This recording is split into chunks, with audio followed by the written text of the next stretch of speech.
Hyundai's much improved third generation i30 delivers smarter looks, a wide variety of body styles, efficient engines, and stronger standards of safety and media connectivity. In short, if you were shopping in the family hatchback segment, it's a product that certainly adds up on paper, but then the i30 always has. Will this one have more lasting real-world appeal against apparently more charismatic rivals?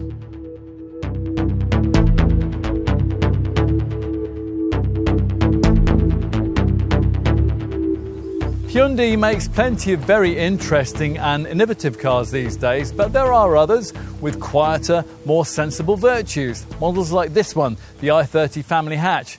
This is the third generation version of that design. It was first launched in 2016 and then updated 4 years on to create the car that we have here.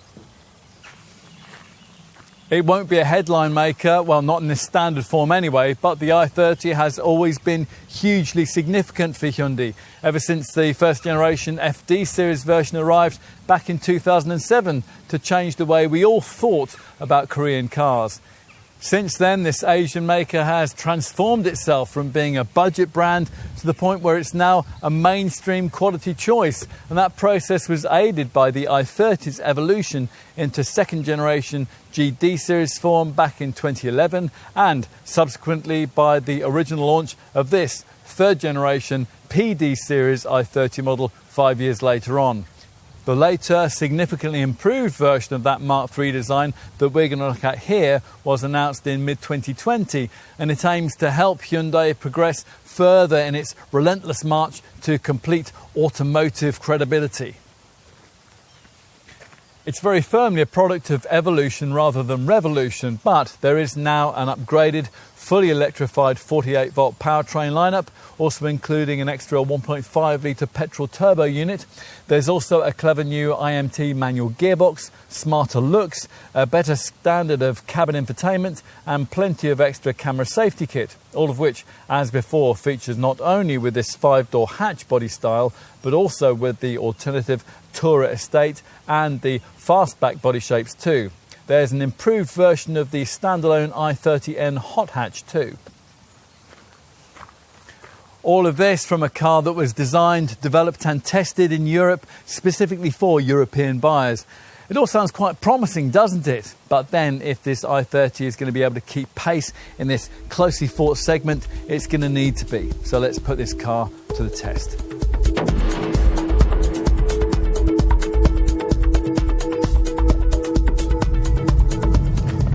In theory, the engines that feature with the facelifted version of this third generation i30 are completely new, but that's only because they've had 48-volt, a mild hybrid tech added into them. As usual with this kind of technology, the difference out on the road is quite difficult to feel, although Hyundai has provided a selectable energy flow screen on the instrument cluster so that you can see how the system's working. As far as the difference it makes, well, there's a fraction more mid-range throttle response and the start-stop system that cuts in a bit earlier at urban speeds, but that's about it. Otherwise, the lineup's two core power plants, the 120 PS 3-cylinder 1-litre TGDI petrol unit we're trying here, and the 136 PS 4-cylinder 1.6-litre CRDI diesel are much as they were before. Obviously, the higher capacity black pump fueled unit has more pulling power, 280 newton meters versus 172, but we reckon that most customers will be quite satisfied by what's delivered with petrol power. The 1-litre lump gets you to 62 in 11.2 seconds, only a second behind the CRDI variant, and the 122 miles an hour top speed is much the same. With the petrol engine, it's really just overtakes that have to be planned a bit further in advance. That's particularly if you've opted for the 7-speed DCT dual-clutch automatic gearbox. You might not want to though, because Hyundai has significantly improved its 6-speed manual stick shift offering, introducing an efficient new IMT, intelligent manual transmission, which decouples the engine from the gearbox after the driver releases the accelerator. This allows the car to enter into two possible levels of coasting depending on the conditions. The first leaves the engine idling and the second turns it off entirely, although it will of course spring back to life again the moment your foot touches the throttle.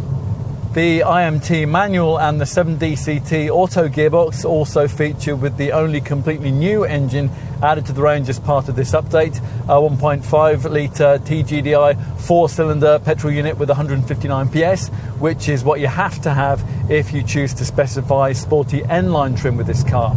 It's a willing enough engine with a reasonable turn of speed. It makes 62 from rest in 8.6 seconds en route to 130 miles an hour. You can make it feel a bit more urgent than that by playing with the provided driving modes. These are also fitted to the diesel and to the base petrol power plant. There's a choice of 3, blue-themed normal, green-themed eco and orange-themed sport. And as usual with these kinds of setups, they alter throttle response, steering feel, and with the auto gear shift change timings.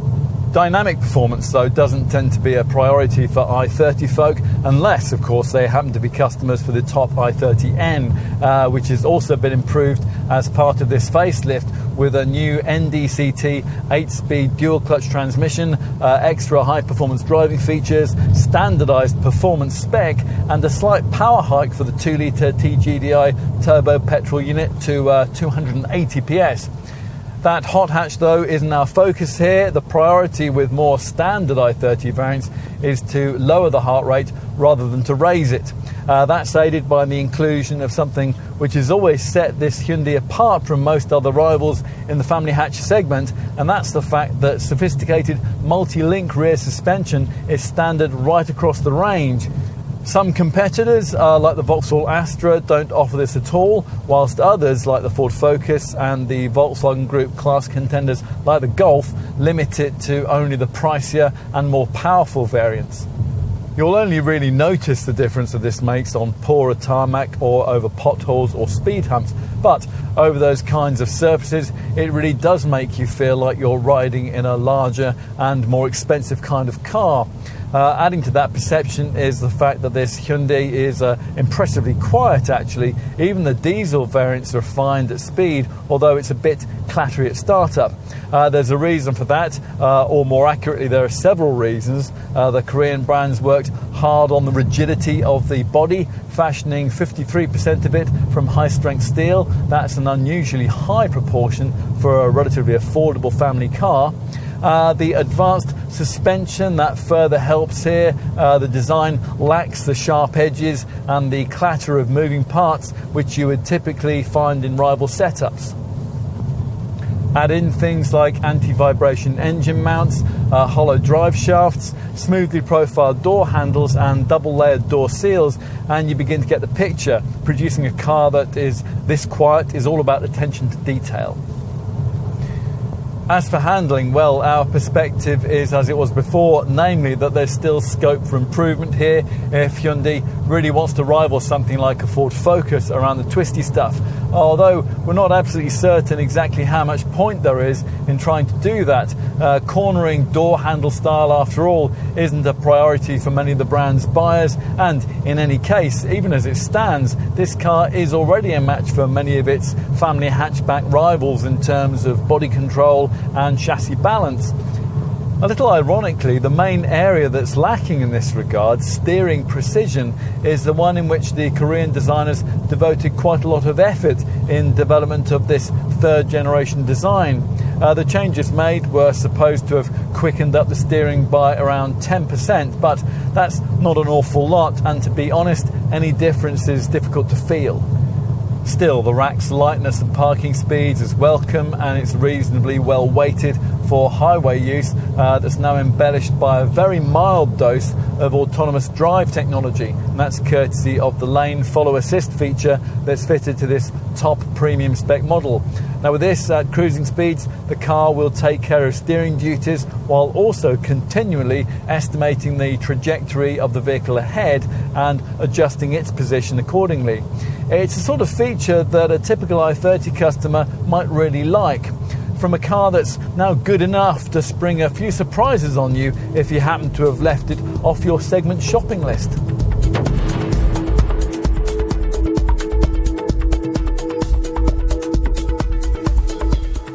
In an age where Hyundai is designing cars of this size with the dramatic pavement presence of their Ioniq 5, the look of this i30 isn't going to turn any heads.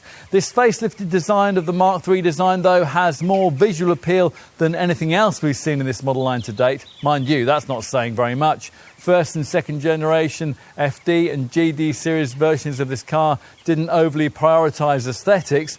Only with the original version of this third generation i30 did this Hyundai adopt a sharper, sleeker and leaner look that was, as one writer put it, more Prada than Primark.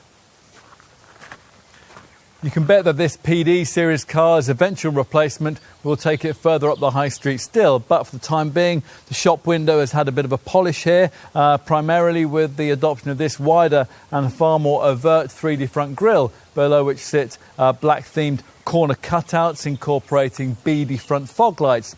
Redesigned slimmer headlamps with multifaceted reflector MFR LED technology complete the front-end changes. Not much is different elsewhere, although these redesigned diamond-cut 16-inch, or as in this case, 17-inch alloy wheels that are fitted to the mainstream models aim to give this profile perspective more of a premium feel.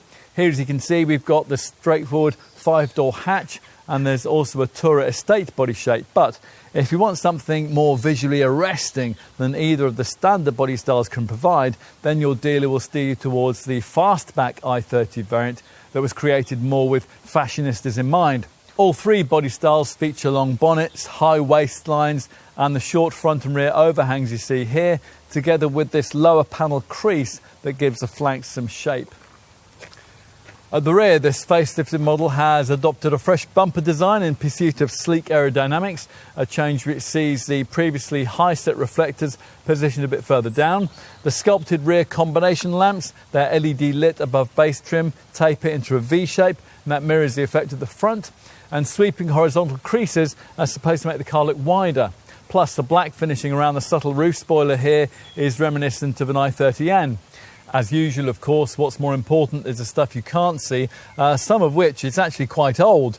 Most of the basic structure of this Mark III design is shared with the previous GD generation model, and that was launched way back in 2011. Although, for this PD series i30's original launch in 2017, Hyundai managed the neat trick of doubling the amount of high-strength steel in the body, while still managing to shed weight along the way, 28 kilos of it in fact. There was a slight increase in body size too, but this car still isn't particularly large by class standards. It's 4.34 metres long and nearly 1.8 metres wide, which, to give you some perspective, makes it slightly shorter and slightly narrower than a rival Vauxhall Astra. Enough with that, let's take a seat at the wheel. Where the look is familiar but the finishing touches are not, or at least they won't be if you stretched beyond entry-level spec, because then you'll get yourself the more digitalised cabin feel that we have here. That comes courtesy of a much bigger 10.25-inch central dash infotainment monitor and a 7-inch instrument cluster screen. That's a more sophisticated dose of technology that we'll brief you on in just a moment. Plus, the air vents and the steering wheel have been redesigned. You can now specify a pewter grey interior garnish finish if you don't like this usual black. And there's wireless phone mirroring, so no more need for unsightly cables. When we first tested this Mark III PD series model back in 2017, we described this cabin as much more Golf-like, but these days that Volkswagen epitomises a kind of even more advanced cabin screen fest that it was beyond Hyundai's powers to implement as part of this mild facelift. The i30 is no longer at the cutting edge of material quality either. Quite a lot of what's on offer here feels more suited to the class below. Mind you, quite a few owners might be happy to accept that in return for the fitment of two features which aren't typically standard across the range in this class: lumbar support for the driver's seat and a rear view camera. We mentioned the much larger central console display. Although the previous 8-inch monitor continues on with base SE Connect trim, here though we've got that bigger 10.25-inch touchscreen with its clear, neat graphics and usefully large lower shortcut buttons, although we would ideally also like to have seen the brand incorporate the kind of useful iDrive style controller that you get in a rival Mazda 3. As you expect, this i30 screen has the normal navigation, phone, radio and media options, plus the usual Apple CarPlay and Android Auto smartphone features. There's also a climate section, although fortunately not at the expense of physical buttons. They're provided further down the central stack here. The screen climate menu adds useful auto dehumidify and auto defog functions. Hyundai is also keen that you should know that this monitor incorporates their latest BlueLink connected car services. These provide live information and control of the car via an app. You can also access various BlueLink options via the display. There's a calendar, weather reports and info on vehicle diagnostics. Plus, there's incorporated Hyundai Live services, which alert you to speed cameras and provide accurate information on traffic jams and roadworks. We're not so keen on the added cloud-based natural language voice recognition setup, which offers to tell you things like whether it's raining in London, but apparently can't manage something as basic as finding you a favourite radio station. There are, though, some really nice extra screen touches that we do like here. There's an icon that allows you to record voice memos, for example. So if you think of something important while you're driving, which you don't want to forget, you don't have to reach for your phone or stop and write it down. And there's an intriguing section that Hyundai calls Sounds of Motion, which is a bit like one of those apps that you can get that help to send you to sleep at night. Now, this feature, of course, is intended to do the opposite thing via 6 different options. Lively forest, calm ocean waves and snowy village are each quite soothing, but we can't really understand why you would want rainy day or open air cafe. The latter comes complete with people shouting and congested traffic noises, or indeed warm fireplace, which creates the rather unnerving impression that something in the engine bay has caught fire.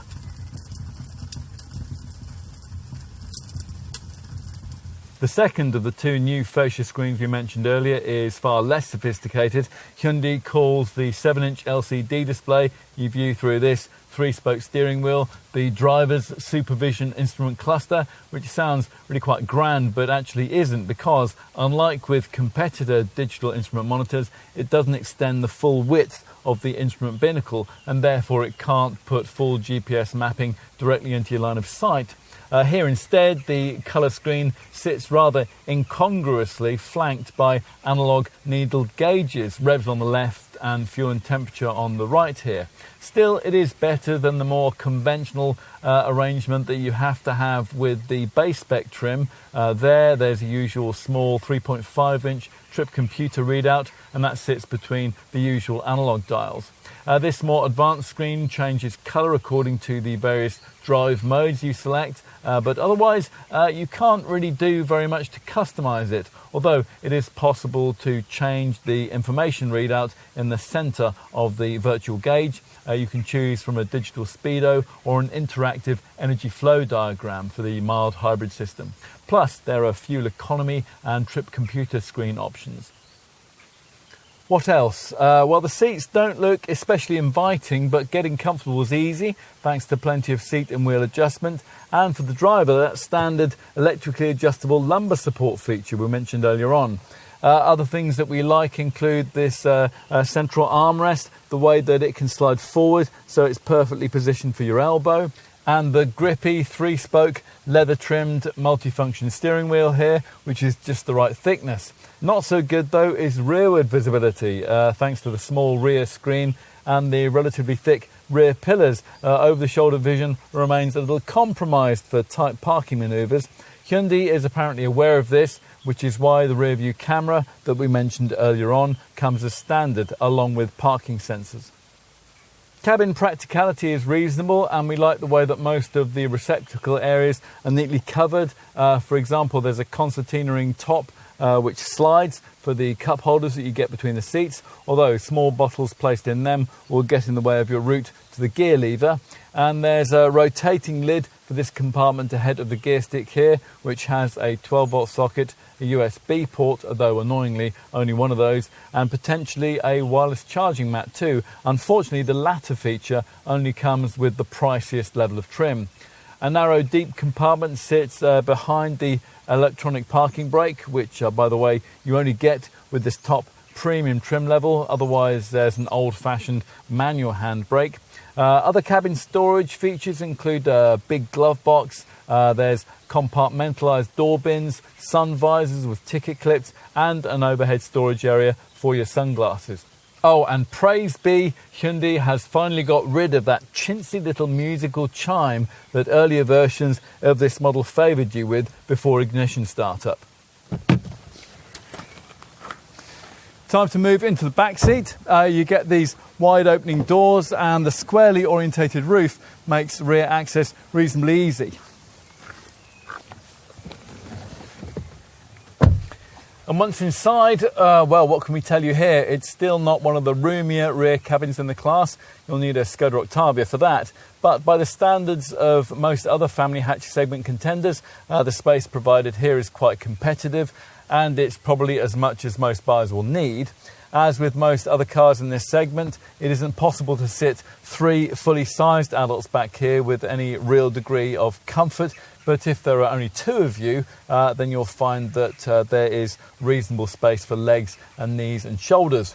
Those approaching 6 foot in height, though, could find their heads brushing against the ceiling. Reasonably large side windows and extra rear quarter lights make the atmosphere a bit less claustrophobic, and rear folk get their own twin vents. They're positioned just here above this reasonably low transmission tunnel.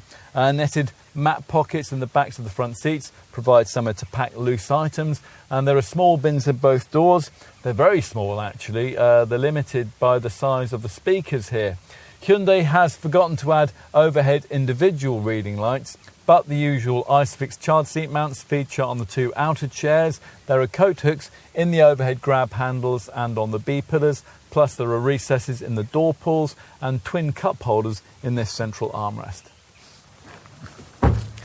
Finally, let's take a look in this Hyundai's boot. The tailgate is simple to open thanks to a proper handle here in the panel. That's something that rivals now don't bother with. It isn't particularly light to lift up, and there's quite a high lip to lump your stuff over when the hatch is open, but the aperture is quite wide and the 395 litre capacity is class competitive. It's a deep square space that's 14 litres bigger than you'll get in a Golf and 54 litres bigger than a Focus, although plenty of other contenders in this class do offer more. If you need more trunk room in an i30, the fastback body shape provides 450 litres, while the Tourer Estate provides 602 litres. All i30s get what Hyundai calls a luggage board. In theory, a variable height boot floor, although this might as well not be provided because there's not enough space underneath the board to allow you to vary its height.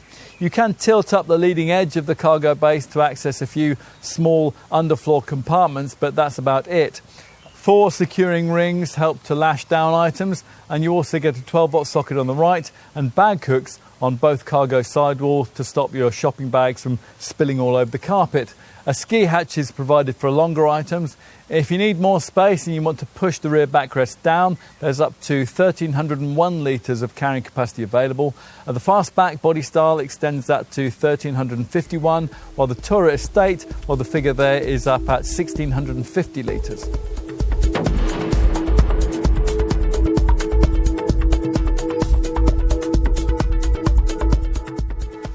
The days are long gone since Hyundais were available at bargain basement pricing, but that doesn't mean that the Marks models can't still be seen as good value. This improved 3rd generation i30 is certainly class competitive in that regard, but we were a bit disappointed that prices have risen so much in such a relatively short time. I mean, when we first tested this Mark III i30 design in 2017, the starting price figure was around £17,000. These days, it's £21,000. Still, you do at least now get extra equipment and more sophisticated powertrain and transmission technology as part of that deal. Engine-wise, with this hatch variant, you choose from 1 or 1.5 litre petrol units or a 1.6 litre CRDI diesel, all with 48-volt mild hybrid electrified tech included. In each case, there's the option of DCT 7-speed automatic transmission for an extra £1,200. The basic i30 range is built around the 5-door hatchback body shape we're trying here, a lineup that from the launch of this facelifted model priced in mainstream form up to around £27,000 across 3 main trim levels: SE Connect, N-Line and, as in this case, Premium. I think in terms of needing around £1,800 to move from this 1-litre petrol model to the alternative 1.6-litre CRDI diesel. If the standard i30 hatch body shape isn't quite what you're looking for, then there is an extra model-for-model fee of around £700 to pay if you want the more versatile Tourer estate. The 5-door fastback body style is costlier still. Prices there kick off from around £26,000, but this is because that more stylised variant comes only with sporty N-line trim and only with the higher capacity 1.5-litre petrol engine. The potent 280 PS i30N hot hatch, offered in 5-door or fastback forms, that's treated as a standalone model, and that costs from around £34,000. There is a lot of choice on offer then for potential i30 buyers. Choice this model line needs, not only to differentiate itself from the competition, but also from arguably more eye-catching options within Hyundai's own model lineup. After all, the same kind of budget that you'd pay for a mid-spec i30 could also get you the brand's more eco-conscious Ioniq hybrid. Or if you don't like that one, then what about the company's trendy Kona SUV? Assuming, though, that you're happy to stay with a conventional family hatch, the kind of thing we have here, you'll want to know exactly how this Hyundai's pricing compares with key class rivals. Now, before we get into discussing the usual segment suspects, it is worth pointing out that all the same engineering here features in this model's close cousin, the Kia Ceed. And that is useful to know because equivalent Ceed models undercut their i30 counterparts by just over £1,000. Beyond the Hyundai Kia conglomerate, potential i30 customers will typically be considering cars like Ford's Focus, which is just over £1,000 pricier than an i30 in base petrol form, but it is comparably priced in base diesel guise.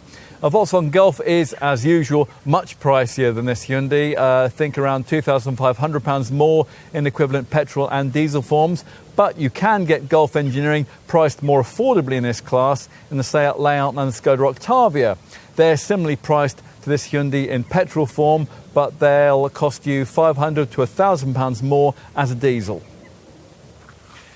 What else might a potential i30 customer be looking at in this sector? Vauxhall Astra perhaps? That would save you around £1,000, but it's quite an old design now, and it can't match this Korean model's engine or safety technology. 2 Japanese contenders, Honda's Civic and the Mazda 3, they're both comparably priced to an i30 in base petrol form. They're better, but they can't be had as diesels. There's also Citroën C4, that's very comparably priced to this Hyundai, but it's probably a bit too quirky for a typical i30 customer.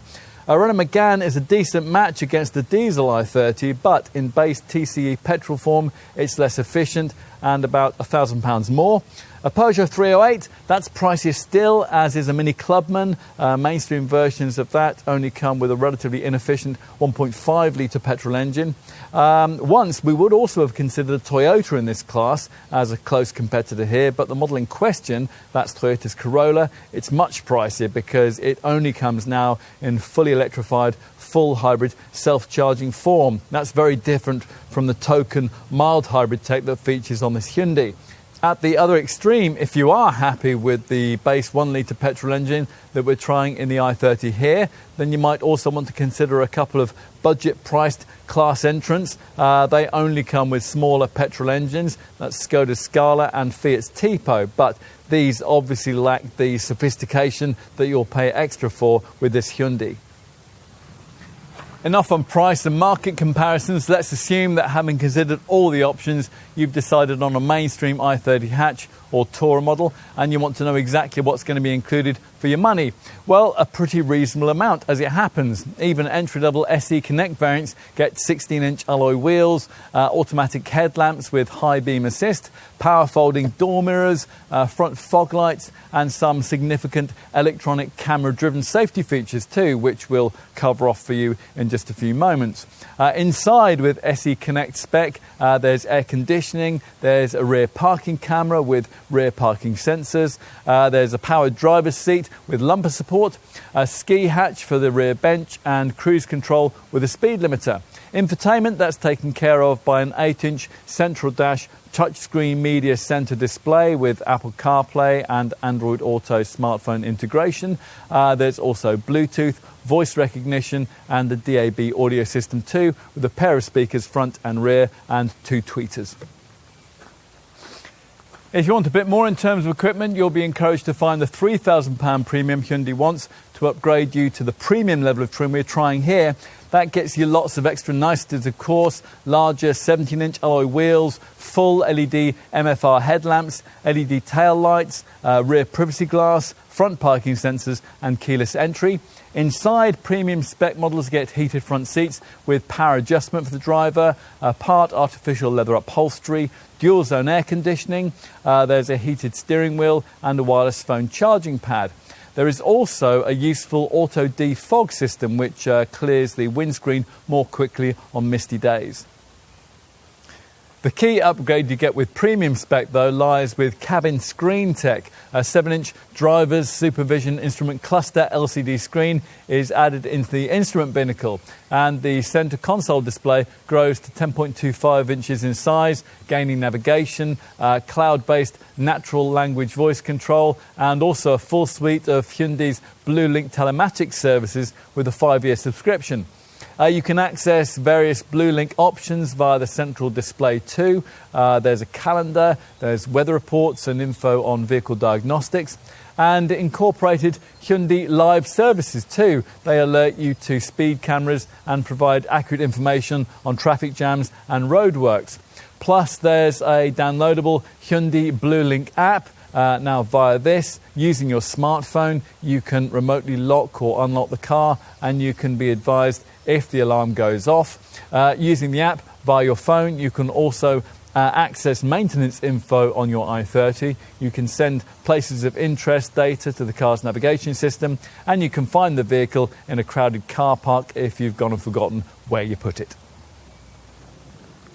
The other trim option available to i30 customers is Sporty N-Line spec, although that'll be of minority interest because it only comes with the 1.5 litre petrol power plant that few i30 customers tend to want. N-Line trim can't be had with the i30 Tourer Estate, but it's the only trim level available with the fastback body shape. It gives you a sportier look, and that's courtesy of 18-inch alloy wheels, a special black radiator grille with chrome inserts, unique body-coloured bumpers, glossy black door mirrors, and the twin muffler rear exhaust. Inside, there's special N-Line branding for the steering wheel and for the gear knob. There's also unique cloth upholstery and a black roof liner. Otherwise, the spec is broadly similar to that that you get with this premium trim. The final variant in the range, the i30N Hot Hatch, isn't our focus here, but we'll mention that these days that potent model is only available in top 280 PS performance guys. And that means you get 19-inch Pirelli P0 high-performance Hyundai N tyres, distinctive red and brake calipers, and larger brake discs, 18-inch at the front and 17-inch at the rear. An ELSD electronic limited slip differential too, and a variable exhaust valve system. They are also features included in the performance package to provide the optimal racetrack style experience. Right, that's talked you through the i30 lineup and briefed you on the key mainstream model equipment features. What about options? As usual with Hyundai, there aren't that many. The brand believes that customers will prefer to move up a trim level rather than go box ticking. You can add some useful practical items though, like a liner or a mat for the boot area, and floor mats of either the velour or all-weather kind. LED door projectors with i30 puddle lights are available too, along with i30 branded entry guards. You can add extra chrome to the side trimming lines, the mirror covers and the tailgate. And of course, there are a wide range of optional metallic paint colours. We have the Amazon Grey here. You'll probably need to budget for one of those because the only standard shade is solid engine red. Let's finish with a perusal of the safety stuff on offer. Hyundai claims to have considerably improved its Smart Sense package of camera safety features for the i30. Close perusal of the small print, though, reveals that the extra elements that have been added only make an appearance with this top premium level of trim, and they can't be had with the other two spec levels. So from a safety point of view, they pretty much continue as they were before. Still, all i30s meet the class standard in this regard, and that means, of course, that an autonomous emergency braking system, which includes forward collision warning, comes as standard. That's the kind of setup that, as you drive, scans the road ahead, searching for potential collision hazards. Now, if one's detected, you'll be warned. If you don't respond, or perhaps you aren't able to respond, then the brakes will automatically be applied to decrease the severity of any resulting accident. Other standard safety features are more familiar. There are twin front, side and curtain airbags, and they're linked to an eCall emergency button system, which will alert the rescue services with your exact GPS location if they go off in a crash. You also get ISOFIX child seat fastenings in the rear and active front head restraints that prevent whiplash. In addition, as usual with a family hatch of this kind, there's ESC electronic stability control, tyre pressure monitoring and hill start assist control to stop the car from rolling backwards when you pull away on an incline. As you'd also expect in this segment, the ABS anti-lock brakes are aided in panic stops by a brake assist feature, plus an emergency stop signal which flashes the hazard lights to warn following motorists. If you want more, you'll have to stretch to a premium spec variant like this one. Do that and you'll also get 3 further camera-driven features. First is blind spot detection, which works on the move to stop you from dangerously pulling out if there's a vehicle in your blind spot. Rear cross traffic alert, that's there for when you're reversing out of space to let you know if any vehicles are approaching from the side. And finally, there is the only really new safety feature at this premium level, and that's lane follow assist. Now here, smart sensors and the forward-facing camera detect when the car drifts from the centre of its lane, and it applies steering torque to hold the road positioning for safety. The car also estimates the trajectory of the vehicle ahead and adjusts its position accordingly. It's all very reassuring.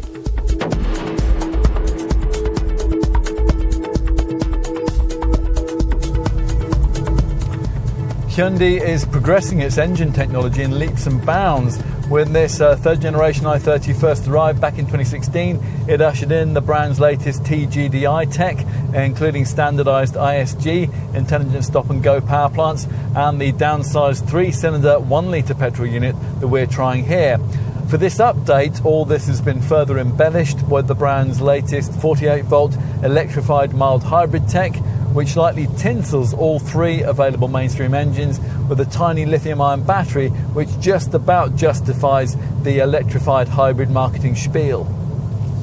Unlike a self-charging full hybrid engine, the sort of thing that you get in this class on, say, a Toyota Corolla, and the sort of thing that Hyundai itself offers on its comparably priced Kona SUV, mild hybrid engines are the sort now fitted to the i30 can't ever run independently on battery power. Instead, with this kind of setup, a belt-driven integrated starter generator replaces the standard alternator and enables the recovery and storage of energy that's usually lost during braking and coasting to charge a tiny 48-volt lithium-ion air-cooled battery pack. The starter generator also acts as a motor, integrating with the engine and using the stored energy that it harvests to provide extra pulling power during normal driving and acceleration. That's as well as running the vehicle's electrical ancillaries and helping the power plant's stop-start system in urban traffic. Measuring the difference that all this makes to fuel and CO2 readings is difficult because since we last tested this car, the industry has switched to a completely new WLTP cycle of efficiency measurement. Based on our experience with similar mild hybrid tech, though, in other models, many of this Hyundai's competitors also now offer it, we'd put the efficiency gains at between 5 and 10%, which means that we can classify them as marginal but worth having. You will, though, want to know how that pans out in terms of the actual figures that you'll be budgeting with and being taxed on. Well, for the base 1 litre TGDI unit we're trying here, you're looking at up to 61.4 mpg on the combined cycle and up to 121 grams per kilometre of CO2. The returns, quite impressively, being identical regardless of your choice between manual or automatic transmission.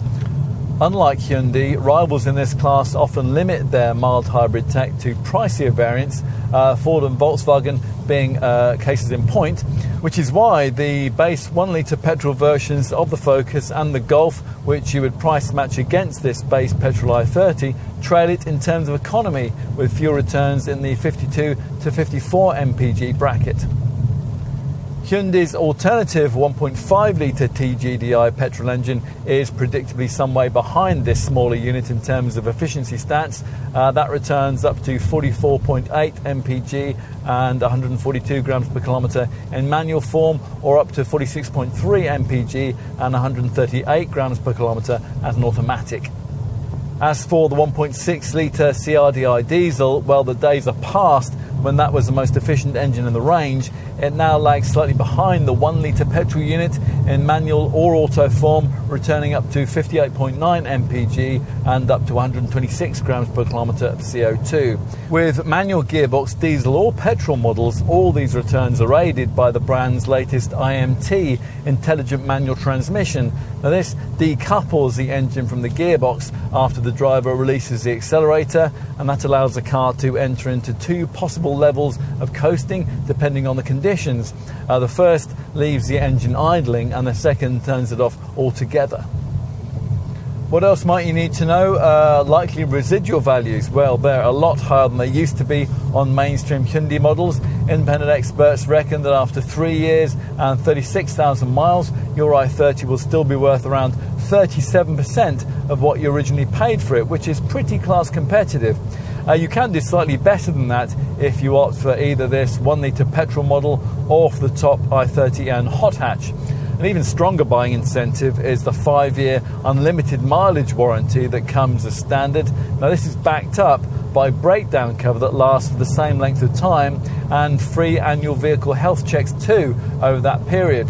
Now true, rival brand Kia claims to better that package by offering a similar 7-year deal, but there you're limited to 100,000 miles. As for servicing, well, your i30 will need a garage visit every year or every 10,000 miles, whichever comes around first. If you want to budget ahead for routine maintenance, there are various Hyundai Sense packages which offer fixed price servicing over 2, 3 or 5 year periods. You can pay for your plan monthly and you can add MOTs into the 3 and 5 year plans for an extra fee. The final financial consideration, of course, is insurance. Rating start at Group 10 for a base SE Connect variant with the 1 litre TGDI petrol engine.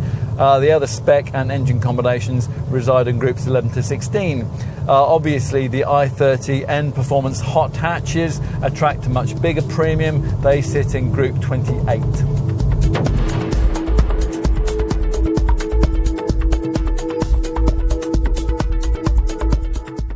Some family hatchbacks have standout qualities, say in efficiency, handling or sheer style. The i30 isn't one of those, but the combination of virtues that it does offer continue to make this car difficult to ignore in its segment. Plus, if you potentially prioritise any of these sorts of things, this i30 still hopes to have your number. Efficiency, for example, is addressed by this updated model's new mild hybrid tech. For handling, well, then you turn to the i30N hot hatch. And for sheer style, there's the more eye-catching fastback version. So seemingly every box is ticked. If there is a disappointment, it's that along the way, this model's traditional selling point, sheer value, has been somewhat diluted. The prices Hyundai is asking here are competitive, but they no longer significantly undercut the established volume players in this segment. And that means that this updated Mark III model has to be judged by a more testing set of standards against some very talented rivals indeed. Mainstream variants like this one lose out to some of these competitors in terms of sheer charisma or dynamic drive engagement, but there aren't any other significant areas in which you could say this i30 was really lacking. This Korean brand's stated aim was that this should be a car for everyone, which aside from being impossible to achieve, is also a recipe for what could have been a very compromised end result. The lazy way to review this model is to dismiss it in just that way. Live with it though, as we've done as part of this test, and its attributes begin to shine through. For complete desirability in this segment, you sense that in the future, a touch of unpredictability might be needed from Hyundai when it comes to a volume seller of this sort. Something truly groundbreaking that still ticks all the boxes on every family hatch buyer's wish list. We've little doubt that one day the brand will provide it. Indeed, the i30N hot hatch and the fastback body style prove the company's willingness to take that step. In the meantime, though, it's ultimately hard to do too much better for the money, which means that, for the time being at least, the eyes still have it.